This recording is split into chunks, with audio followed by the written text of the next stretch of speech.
అందరికీ నమస్కారం అండి. ఈ వీడియోలో పిచ్చుకతో ఒక అగ్రనేత అంతం. ఆ అగ్రనేత ఎవరో కాదు, ఇరాన్ సుప్రీం నేత అలీ ఖమేనీని ఒక పిచ్చుకతో ఇజ్రాయిల్ ఎలా అంతమొందించింది, ఎలా దాడి చేసింది అనేది ఈ వీడియోలో మాట్లాడుకునే ప్రయత్నం చేద్దాం.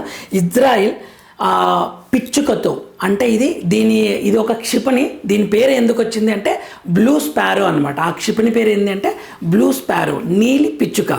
సో ఖమేనీపై దాడికి బ్లూ స్పారో ప్రయోగం చేశారు ఇజ్రాయెల్ వాళ్ళు.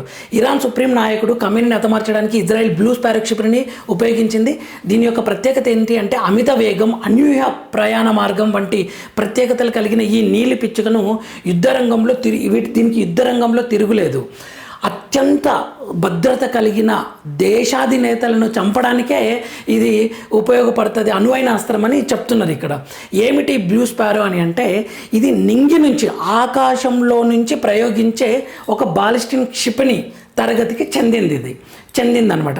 దీన్ని ఎలా ప్రయోగించి ఈ అలీ ఖమేనీని ఎలా అంతమొందించారో వీళ్ళు మాట్లాడుకునే ప్రయత్నం చేద్దాం. అయితే ఫస్ట్ వీళ్ళు ఐడెంటిఫై చేశారు లొకేషన్ని. ఈ ప్లేస్లో మీటింగ్ జరుగుతుంది, అక్కడ అలీ ఖమేనీ ఉంది అని. అయితే ఈ క్షిపణిని ఎలా ప్రయోగిస్తారు అని అంటే చాలా ఎత్తైన ప్రాంతం నుండి ప్రయోగిస్తారు.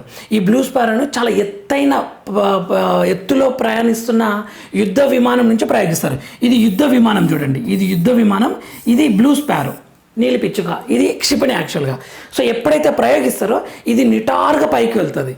అనంతరం ఇది బూస్టర్ సహాయంతో క్షిపణి నిటారుగా నింగిలోకి దూసుకెళ్తుంది. భూ వాతావరణం దాటిపోతుంది, పైకి వెళ్తుంది కదా. వెళ్ళిన తర్వాత ఆ బూస్టర్ నుండి విడిపోతుంది అనమాట బాంబు, ఈ క్షిపణి ఇది.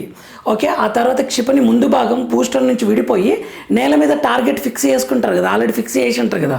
సో నిటారుగా మళ్ళీ నేలపైకి వస్తుంటుంది, భూ వాతావరణంలోకి ప్రవేశించి కరెక్ట్గా టార్గెట్ ఎక్కడుందో అక్కడికి వచ్చేసి బ్లాస్ట్ అవుతుంది అనమాట. సో అలా కరెక్ట్ దారిని చేరడానికి అందులో చిన్నపాటి రాకెట్లు సర్దుబాటు చేస్తాయి అనమాట. హై టెక్నాలజీ వెపన్ అనమాట. సో అలా దాడి చేసి ఈ ఇరాన్ సుప్రీం అధినేత అలీ ఖమేనీ చనిపోయాడనమాట, మొత్తం బ్లాస్ట్ అయ్యి. అయితే ఇతను సుప్రీం నేత, మత గురువు అనమాట. ఇరాన్లో ఇతను చెప్పిందే వేదం. అయితే ఇతను చనిపోతే చాలామంది ప్రజలు సంబరాలు చేసుకున్నారు. ఇరాన్లో చాలామంది ప్రజలు సంబరాలు చేసుకున్నారు. ఎందుకు సంబరాలు చేసుకున్నారు అంటే వీళ్ళు పెట్టిన రూల్స్ రిస్ట్రిక్షన్స్ వల్లనే లేడీస్కి విపరీతమైన రిస్ట్రిక్షన్స్. ఎలా అంటే ఫేస్ కనపడొద్దు, ఒకసారి చిన్న జుట్టు కనిపించింది అని చెప్పేసి ఒక అమ్మాయిని వీళ్ళు 2 రోజులు కౌన్సిలింగ్ అని తీసుకుని నెత్తి మీద కొట్టేసరికి ఆ లేడీ చనిపోతుంది. చనిపోయిన తర్వాత వీళ్ళు బయటకు వచ్చి అనౌన్స్ చేసేస్తారు హార్ట్ అటాక్ వల్ల చనిపోయిందని చెప్పేసి. బట్ అందులో జరిగిన నిజాలు అక్కడ చూసిన వాళ్ళు బయటికి చెప్పేసరికి విపరీతమైన వ్యతిరేకత, ఈ ఇరాన్ అధ్యక్షుని మీద విపరీతమైన వ్యతిరేకత.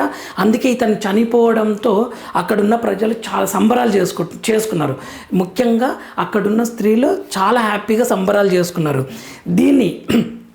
ఇటువంటి నియంత పాలనని ట్రంప్ క్యాచ్ చేసుకొని ఇది అక్కడున్న ప్రజల్ని మేము కాపాడుతున్నాము అని చెప్పేసి ఇరాన్ మీద చాలా ఈజీగా అంటే బయటి ప్రపంచానికి అలా చెప్తున్నాడు అనమాట.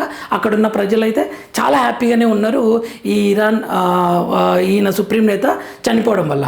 ఇక్కడ కొన్ని ఇంట్రెస్టింగ్ పాయింట్స్. ఇటువంటిది మన దగ్గర భారతదేశంలో ఉందా అని అంటే రాక్స్, బ్లూ స్పారో శ్రేణిలో రాక్స్ అనే క్షిపణి కూడా ఉంది.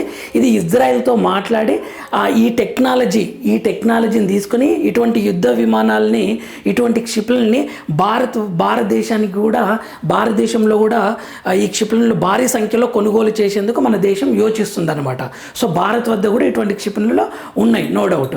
అయితే దీన్ని ఛేదించడం అంత ఈజీ కాదు, ఎందుకంటే గగనతల రక్షణ వ్యవస్థ కష్టం. ఇంత టెక్నాలజీ డెవలప్ అయినప్పుడు ఆ దేశం మీదకి ఏదైనా క్షిపణి వస్తుంటే ఆ రాడార్లు ఐడెంటిఫై చేసి దాన్ని గాల్లోనే పేల్చాలి కదా. కానీ దీని యొక్క స్పీడ్ ధ్వని వేగం కంటే అత్యధికంగా స్పీడ్ తోటి చాలా ఫాస్ట్గా రావడం వల్ల దీన్ని గుర్తుపట్టడం కూడా చాలా కష్టం అనమాట. అందుకే దీన్ని గుర్తుపట్టలేకపోయారు. అండ్ దీని యొక్క పరిధి కూడా 1995 కిలోమీటర్ల పరిధి ఉంటుంది. ఇది 6.51 మీటర్లు, బరువు 1900 కిలోలు. ఒక్కసారి పడ్డది అంటే టార్గెట్ రీచ్ అవ్వాల్సిందే. అక్కడ ఎవరున్నా, ఎంత పెద్ద సెక్యూరిటీ ఉన్నా సరే అది ఛేదించుకొని బ్లాస్ట్ అవ్వాల్సిందే. అలా బ్లాస్ట్ జరిగి ఈ ఇరాన్ అధినేత, మా సుప్రీం నేత చంపబడ్డాడు ఇజ్రాయిల్ యొక్క హై టెక్నాలజీ క్షిపణి చేత. ఇదండి ఈ వీడియో యొక్క సారాంశం. ఈ వీడియో కానీ మీకు నచ్చినట్లయితే లైక్ చేయండి, సబ్స్క్రైబ్ చేసుకోండి, షేర్ చేయండి, బెల్ ఐకాన్ని క్లిక్ చేసి పెట్టుకోండి. Thank you for watching. Om నమః శివాయ.